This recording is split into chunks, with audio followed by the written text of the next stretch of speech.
I started losing way more than winning when I started walking by faith and not by sight. That day that I quit my job because I thought God was calling me for something greater, right? And I quit my job, didn't have any income, didn't have any security anymore. I was at my apartment for like a month, I guess, a month or two, almost, no, like a month.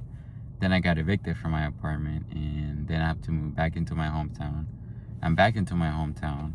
I got a new job, and I told myself I'm only getting this job temporarily as a way to fund the dream that I'm trying to achieve, the business that I'm trying to build, the brand that I'm trying to build.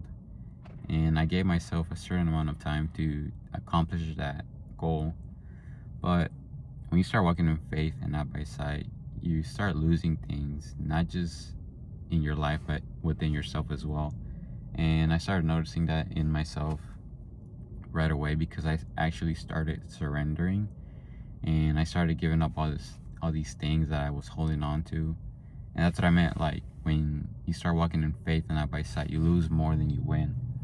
But once you get to that losing season where you lost pretty much almost everything, your security, your income, any resource or tools that you thought were helping you, and you just let God do his thing in your life, then you're gonna start seeing a shift in your life.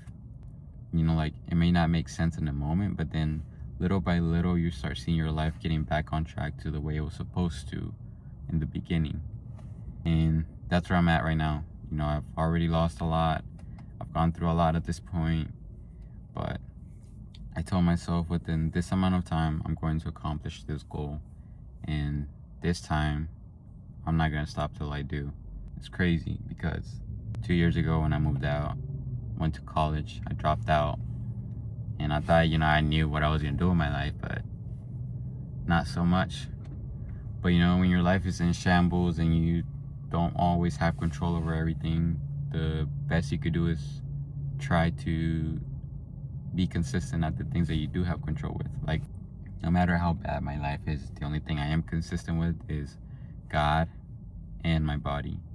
You know, like, I always try to maintain my prayer life, my relationship with him, and always talking to him every single day, and my consistency with the gym, you know, my transformation. But yeah, when your life is in shambles and you're walking by faith and you're losing more than you're winning, just try your best to stay consistent with the things that you do know you have control over. For the most part, God's in control of everything, so just do what you can with what little you can.